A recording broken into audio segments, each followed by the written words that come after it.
Halo sobat, selamat datang kembali di channel Digivestasi. Di episode kali ini kita akan membahas sesuatu yang sangat menarik tapi juga punya kerumitannya sendiri. Yap, 9 garis putus atau 9 dash line.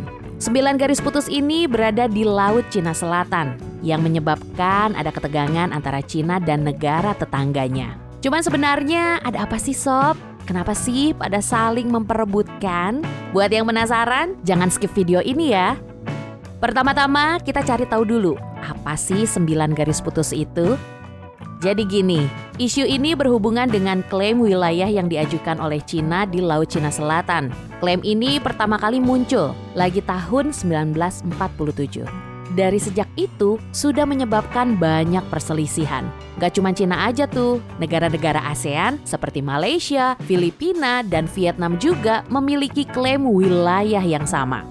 Cina mengklaim sekitar 90% dari wilayah itu atau hampir sepertiga dari seluruh luas Laut Cina Selatan yang kaya akan sumber daya penting seperti perikanan dan minyak. Nah, Laut Cina Selatan juga merupakan jalur pelayaran penting dengan perkiraan nilai perdagangan global bisa mencapai 5,3 triliun dolar setiap tahunnya. Bahkan jalur ini menyumbang sepertiga dari perdagangan maritim global. Karena banyaknya kapal yang menuju atau meninggalkan pelabuhan di Samudra Pasifik dan Samudra Hindia, melewati Selat Malaka dan Laut Cina Selatan. Selain itu, lebih dari setengah kapal penangkap ikan dunia beroperasi di perairan ini. Tentunya ngasih kontribusi besar dalam sektor perikanan. Tapi bukan cuma perdagangan yang bikin Laut Cina Selatan jadi sangat penting. Wilayah ini ternyata menyimpan banyak sumber daya alam seperti cadangan minyak dan gas alamnya sangat besar. Semuanya ini ada di dasar Laut Cina Selatan. Mulai terbayangkan sobat? Dengan melimpahnya sumber daya alam ini, pasti dong banyak negara yang pengen banget bersaing buat dapetin hak eksplorasi dan eksploitasi sumber daya ini. Hanya saja negara-negara ASEAN dan Cina punya pandangan yang berbeda soal batas wilayah di Laut Cina Selatan. Beberapa pulau dan karang di wilayah ini menjadi pemicu konflik dan ketegangan juga loh di antara mereka.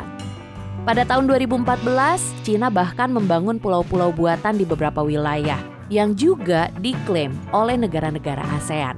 Tentu saja, tindakan ini menimbulkan kemarahan dan meningkatkan ketegangan di Laut Cina Selatan.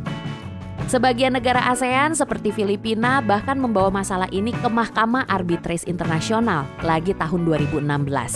Dan Mahkamah Arbitrase Internasional memutuskan kalau Cina tidak punya hak untuk menduduki atau mengklaim wilayah yang dilindungi oleh Konvensi Hukum Laut PBB. Walaupun mahkamah sudah memutuskan, Cina menolak nih untuk menerima keputusan Mahkamah Arbitrase dan tetap bersikeras dengan klaimnya atas Laut Cina Selatan. Sesuai dengan dugaan kalian sobat, hal ini bikin ketegangan antara Cina dan negara-negara ASEAN semakin meningkat. Selain konflik Laut Cina Selatan, ada masalah lain yang jadi perhatian. Adalah perselisihan maritim antara Indonesia dan Cina terkait zona ekonomi eksklusif di sekitaran Kepulauan Natuna. Indonesia mencoba menegaskan kalau zona ekonomi eksklusif adalah bagian dari wilayah kedaulatan sesuai dengan Konvensi Perserikatan Bangsa-Bangsa tentang Hukum Laut atau UNCLOS dan tidak tunduk pada klaim 9 garis putus Cina. Kalau saja ya sob, Cina dan negara-negara ASEAN bisa bekerja sama buat nyelesain sengketa ini, pastinya bisa jadi kunci perdamaian dan kesejahteraan bersama. Tapi kalau pendapat kamu apakah akan berujung damai dan saling menguntungkan? Atau masih tetap akan seperti ini? Tulis di kolom komentar ya. Itu dia sobat, soal isu 9 garis putus atau 9 dash line. Semoga video ini bermanfaat dan pastikan untuk terus mengikuti video kami selanjutnya di channel Digivestasi. Jangan lupa untuk like, share, and subscribe. Terima kasih sudah menonton. Sampai jumpa di video berikutnya.